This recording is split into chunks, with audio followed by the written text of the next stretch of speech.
Et bonjour, je suis Rémi, bienvenue sur Alors en Sciences. Je te propose un cours d'atomistique, donc ça va être la première partie. Ça peut t'intéresser si tu passes le concours licence veto, mais ça peut aussi t'intéresser si tu étudies la chimie dans le supérieur. Allez, c'est parti pour la première partie de ce cours d'atomistique. Alors la première chose qui va compter, c'est de te rappeler de la constitution d'un atome. Un atome, c'est constitué de protons, de neutrons et d'électrons. Ce qu'on fait, c'est qu'on définit le noyau, mais il n'y a pas d'enveloppe, hein, c'est une enveloppe spirituelle. Mais on a simplement dans le noyau des protons et des neutrons. Et les protons sont chargés positivement. Moi, j'aime bien les dessiner en faisant des petits plus, très tassés les uns sur les autres. Donc ça, c'est des protons.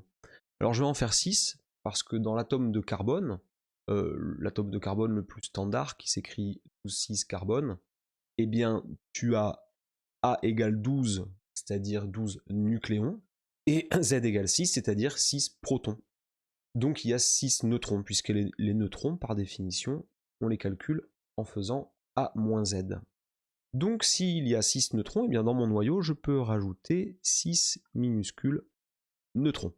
Et ce noyau, il est extrêmement dense, c'est-à-dire que la taille de ce que je viens de dessiner ici, c'est à peu près 10 puissance moins 15 mètres. Ce noyau est extrêmement dense, il est constitué donc de protons et des neutrons, ce sont des nucléons. Les protons sont chargés positivement, les neutrons sont neutres. Et ce qui assure cette cohésion, parce que normalement là tu dois bondir, tu dois te dire, bah on m'a expliqué en terminale qu'il existait une force électrique, et que la force électrique elle est attractive quand les charges sont opposées, c'est-à-dire le plus et le moins s'attirent, le moins et le moins se repoussent, et le plus se repoussent. Et là on a un noyau qui est extrêmement dense, avec une échelle de 10-15 mètres, le fantomètre, et on a des protons qui restent collés. Donc là, tu dois te dire, il y a un problème. Eh bien, la force de liaison nucléaire, ce qu'on appelle l'interaction forte, permet la cohésion du noyau. Il faut savoir que les protons et les neutrons ne sont pas insécables, ils sont constitués de ce qu'on appelle des quarks. Donc si tu t'amuses à faire un zoom sur un proton, donc je vais prendre un proton ici, que je schématise par un plus, je vais faire une enveloppe, bah, elle n'existe pas, mais je vais quand même en faire une, eh bien je vais imaginer que je le casse. Alors, si on regarde de plus près, eh bien, on va se rendre compte qu'un proton peut se casser en 2 quarks up de charge plus 2 tiers, et en 1 quark down de charge moins 1 tiers. Et à l'inverse, un proton qui est neutre, eh bien, on peut aussi le subdiviser en 3 quarks, sauf que cette fois-ci, lui, il a 2 quarks down de charge moins 1 tiers, et 1 quark up de charge plus 2 tiers. Et de fait, l'existence de ces quarks dans la constitution des protons et des neutrons permet à ton noyau de rester stable malgré la force de répulsion électrique très importante qui s'exerce entre les protons. Voilà pour ce premier point donc sur la constitution de l'atome. Alors on va maintenant parler d'isotopie. Donc un isotope, c'est un atome qui possède le même nombre de protons, parce que ce qui définit un atome, c'est le nombre de protons Z. À partir du moment où Z égale 6, eh bien ton atome c'est un atome de carbone. Mais par contre, les atomes de carbone peuvent posséder différents nombres de neutrons, c'est-à-dire qu'il existe le 12,6 carbone, c'est-à-dire le carbone 6, avec le carbone 12 pardon, avec 6 protons et 6 neutrons, et il existe aussi le carbone 13 qui possède toujours 6 protons, mais cette fois il y a 7 neutrons. Il existe aussi le carbone 14 dont tu as dû entendre parler déjà au lycée, et dont tu entends parler aussi je pense en biologie, puisque le carbone 14 qui possède 6 protons et 8 neutrons est très utilisé dans la datation relative au carbone 14.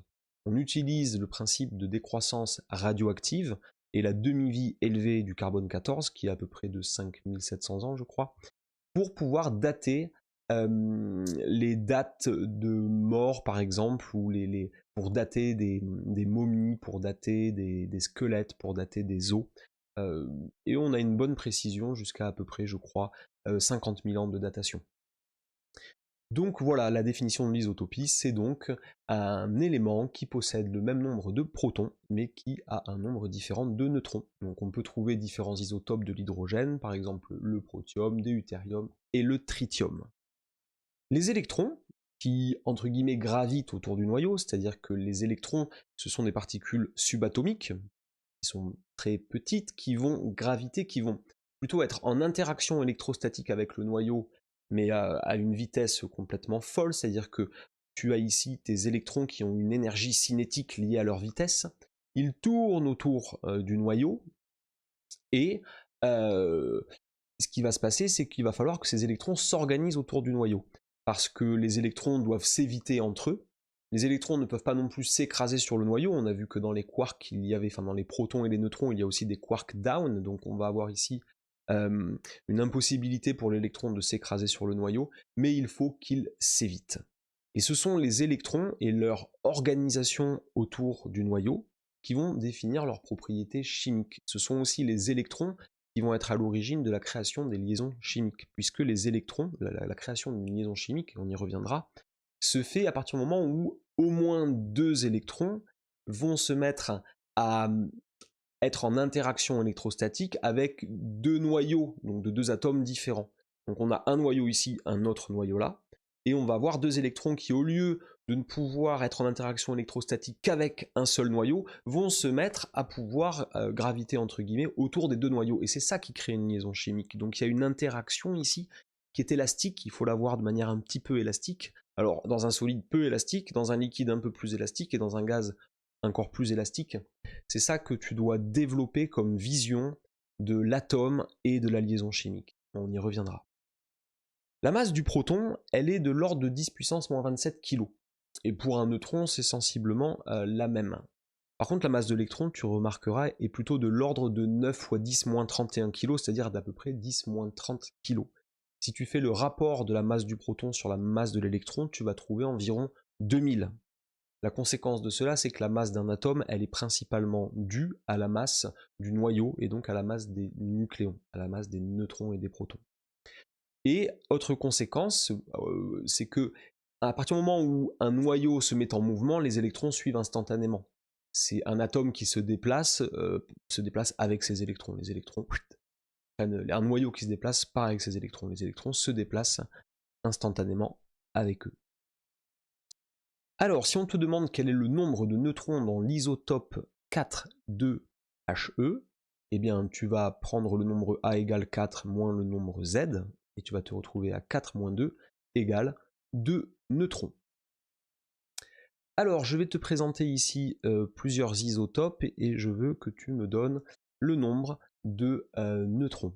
Donc ici, je vais prendre un atome de carbone, je vais prendre ici un autre atome de carbone. Donc ça, c'est un piège, évidemment. Tu vois ici que le nombre de protons, je l'ai changé, 7, donc ça ne peut pas être un atome de carbone.